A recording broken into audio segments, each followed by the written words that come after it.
नमस्कार, स्वागत करते हैं प्रसाद क्लासेस में। ये हमारी जो सीरीज चल रही है, इसमें से जो आज क्वेश्चंस हैं वो टैक्स अकाउंटिंग के हैं, कर से रिलेटेड हैं।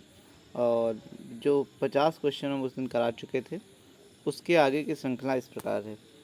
निवासी मतलब अकॉर्डिंग टू रेसिडेंस, जो गत वर्ष में पूर्व के 4 वर्षों में कुल मिलाकर कितने दिन रहने चाहिए अगर कोई निवासी रहता है, तो उसे 365 दिन, और अगर 1 साल है देन 182 डेज। ओके, इसका ऑप्शन नंबर सी सही हो जाएगा। नेक्स्ट है, निम्नलिखित में से कौन सा आय का स्रोत नहीं है? तो शिक्षा से जो ज्ञान है, ये इसमें पैसे तो मिल नहीं रहे हैं, तो ये भी नहीं है। चोरी भी नहीं होती है, भीख में मिला धन भी नहीं होता है, तो इसलिए यहाँ पे ऑप्शन नंबर जो डी है वो सही हो जाएगा। क्वेश्चन 52 का आंसर डी हो जाएगा। नेक्स्ट है, निम्नलिखित में से कौन सी संपत्ति पूंजी संपत्ति में शामिल नहीं होती है? तो कैपिटल गेन में इसमें गोल्ड बॉन्ड्स भी नहीं आती हैं, और एग्रीकल्चर लैंड भी नहीं आती है, और पहनने के कपड़े भी नहीं आते हैं, इसलिए यहाँ पे ऑप्शन नंबर डी ही हो जाएगा। ऑप्शन डी जो है वो सही हो जाएगा। नेक्स्ट है, 80D के अंतर्गत छूट निम्नलिखित में से किसको प्राप्त है? तो इसमें से ये जो मुख्यतः प्राप्त है वो किसी एक वेस्ट व्यक्ति को है, और हिंदू अनडिवाइडेड फैमिली को है। फर्म को नहीं है, तो ए और बी को है, तो ये ऐसा ऑप्शन में डी में मिल रहा है, तो इसका आंसर डी हो जाएगा। नेक्स्ट है, मेडिकल बीमा में मैक्सिमम डिडक्शन कितना मिल सकता है? तो मेडिकल इंश्योरेंस के लिए प्रीमियम की राशि अधिकतम 10,000 रुपये तक हो सकती है, तो ऑप्शन नंबर ए जो है वो सही हो जाएगा। नेक्स्ट है, एक करदाता एक कंपनी है, तो उसके लिए आयकर विवरण दाखिल करने के देय तिथि कितनी होती है? तो जो समय हम जो टैक्स ईयर है उसमें 31 अक्टूबर तक कोई पर्सन है या कंपनी है फाइल कर सकता है, तो इसका ऑप्शन नंबर जो ए है वो इसका सही हो जाएगा। नेक्स्ट है, यदि करदाता एक वेस्ट है, तो उसके लिए आयकर विवरण दाखिल करने की देय तिथि क्या होगी? तो अगर वेस्ट ही है तो उसके लिए 31 जुलाई होती है, मतलब 31 जुलाई तक होती है, तो इसका ऑप्शन नंबर जो ए है वो सही हो जाएगा। नेक्स्ट है, उच्च शिक्षा हेतु ऋण की कटौती की अधिकतम सीमा कितनी है? तो ये पूछा जाता है, तो या तो 40,000 रुपये या जितना आप पेमेंट कर रहे हैं उसमें से विच एवर इज़ लेस। ठीक है, तो इसमें से ऐसा ऑप्शन नंबर डी में है, तो इसका ऑप्शन नंबर जो डी है वो सही हो जाएगा। 59 जो है, नेक्स्ट है क्वेश्चन नंबर 59 जो है, राष्ट्रीय बचत में न्यूनतम विनियोग की सीमा कितनी होती है? तो इन्वेस्टमेंट में आप कितना पैसा जमा कर सकते हो? तो मुख्यतः 100 रुपये वाले ही बॉन्ड होते हैं, तो वहाँ पे रुपये आंसर जो हो जाएगा वो ए हो जाएगा। नेक्स्ट है, पोस्ट ऑफिस में न्यूनतम राशि निवेश की कितनी होती है? तो पोस्ट ऑफिस में अगर आप जब जमा करते हैं तो कम से कम 20 रुपये आप ज़रूर जमा करें। तो आरडी जमा इन्वेस्ट करने के लिए कम से कम न्यूनतम कितने होने चाहिए? तो देन आंसर है 20 रुपीज़। निम्नलिखित में से कौन से अनुलाभ एवं भत्ते कर निर्धारण वर्ष के लिए कर योग्य नहीं हैं? मतलब इसमें से कौन से ऐसे हैं जो टैक्सेबल नहीं हैं? तो जो फॉरेन अलाउंस मिलता है वो भी नहीं होता है, HRA होता है पर कुछ लिमिट के अंदर होता है, और सवारी भत्ता, इसलिए इसका ऑप्शन जो है डी जो है वो सही हो जाएगा। नेक्स्ट है 62, ऐसा कर जो केंद्र सरकार द्वारा आरोपित और संग्रहित किए जाते हैं, लेकिन इनकी प्राप्तियां केंद्र और राज्यों के मध्य बांटी जाती है, तो ऐसा कौन सा कर होता है? तो वो मुख्यतः इनकम टैक्स होता है, तो इसका ऑप्शन नंबर जो ए है वो सही हो जाएगा। इनकम टैक्स किस प्रकार का टैक्स है? तो it is a direct tax, ये एक प्रत्यक्ष कर के श्रेणी में आता है, तो ऑप्शन नंबर जो ए है वो सही हो जाएगा। नेक्स्ट है, इलाहाबाद उच्च न्यायालय ने शैलेंद्र कुमार बनाम यूनियन ऑफ इंडिया की ITR 494 के मामले में दिया गया निर्णय निम्नलिखित में किससे संबंधित है? तो वो जो अलाउंसेस मिलते थे सैलरी में शामिल करते थे, तो उस पर डिसीजन था।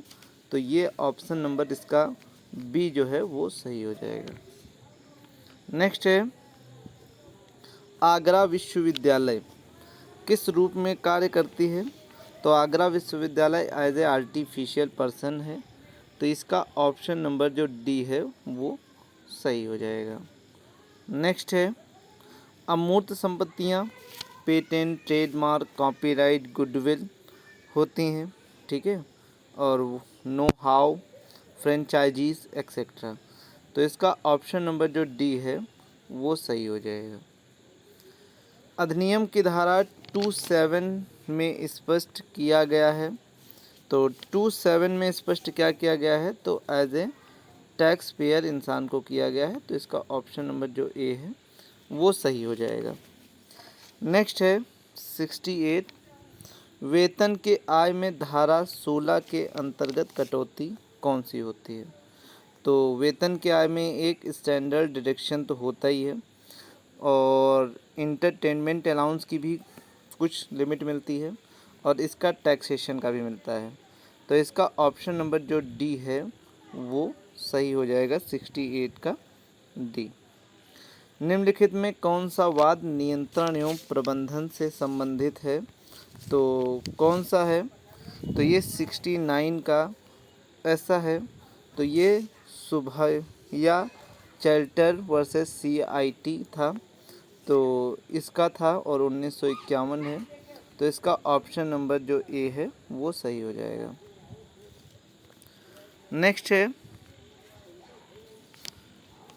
निम्नलिखित में से कौन सी आय कुल आय में शामिल नहीं होती है?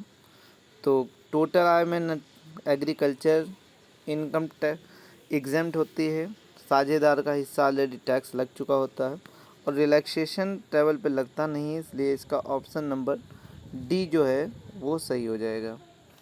निम्नलिखित में से कौन सी आय कर मुक्त है? मतलब ऐसी कौन सी इनकम है जो टैक्स फ्री है? तो स्थायी निकाय से भी, ये भी न्यूज एजेंसी से भी, तो इसका ऑप्शन नंबर जो डी हो जाएगा, ऑल ऑफ द अबव। यदि करदाता अपने कर्मचारियों को कर्मचारी निवास किराए पर उठा देता है, तो किराए से प्राप्त आय किस शीर्षक में कर योग्य होगी? तो किस में होगी? कर्मचारी अपने निवास किराए से उठा देता है, तो ये एम्प्लॉय का खुद का नहीं है, तो मकान हाउस प्रॉपर्टी से रिलेटेड नहीं होगा। सैलरी से है नहीं, क्योंकि वो किराए से मिल रहा है, तो इसलिए ये भी नहीं होगा। तो बिज़नेस जो है वो भी अगर आपसे पूछा जाता है, तो बिज़नेस भी उसका नहीं कर रहा है 72 में, तो बिज़नेस भी नहीं होना चाहिए, ठीक है। परंतु कहीं कहीं मैक्सिमम करके हम इसका आंसर जब चेक किए थे, तो वहाँ पर यहीं ही शामिल किया गया है। वैसे हमारी समझ से इसका ऑप्शन नंबर जो है वो डी होना चाहिए। नेक्स्ट है, आइए नेक्स्ट देखते हैं जिन पर हमारी, और इसमें थोड़ा बहुत विवाद है, तो वो भी हम आपके सामने रख देंगे। नेक्स्ट क्वेश्चन है, एक हिंदू अनडिवाइडेड फैमिली का मैनेजमेंट एंड कंट्रोलिंग अगर आंशिक रूप से भारत में है और आंशिक रूप से बाहर, तो ये कभी भी असाधारण निवासी नहीं हो सकता है, इसको सदैव हम निवासी की ही संज्ञा देंगे, तो इसलिए इसका ऑप्शन नंबर जो ए है वो सही हो जाएगा। सकल वार्षिक मूल्य में से नगर पालिका कर घटाने के बाद जो मूल्य आता है उसे हम एनुअल वैल्यू कहते हैं। क्या बोलते हैं? Annual value. तो इसका ऑप्शन नंबर ए जो है वो सही हो जाएगा। नेक्स्ट है, निम्नलिखित में से किस वाद के अंतर्गत कृषि प्रयोजनों के क्षेत्र को परिभाषित किया गया है? तो किसे परिभाषित किया गया है? तो CIT वर्सेस राजा दिलीप कुमार शाह 1957 को किया गया था। इसका ऑप्शन नंबर जो ए है वो सही हो जाएगा। गैर कृषि आय के उदाहरण कौन से हैं जो कृषि एग्रीकल्चर इनकम में शामिल नहीं होते हैं? तो मुर्गी पालन भी नहीं होता है, मक्खन से प्राप्त आय भी नहीं होते और मछली पालन भी। तो यहाँ पर इसका मतलब इसके तो फिर ये सभी नहीं होते हैं, तो ऑप्शन नंबर डी जो है वो सही हो जाएगा। नेक्स्ट है कृषि आय के लिए आवश्यक है, तो क्या है? तो उसके लिए आवश्यक मुख्यतः है कि किराए अथवा राजस्व भूमि से प्राप्त होना चाहिए, बिल्कुल भूमि भारत में स्थिति होनी चाहिए और उपयोग कृषि के लिए होना चाहिए। तो ये इसका ऑप्शन नंबर डी जो है वो सही हो जाएगा। तो इस प्रकार से ये हमारे क्वेश्चंस टैक्स अकाउंटिंग थे। अगली बार हम मैनेजमेंट अकाउंटिंग के लेकर आपके सामने आएंगे। Okay, thank you, have a nice.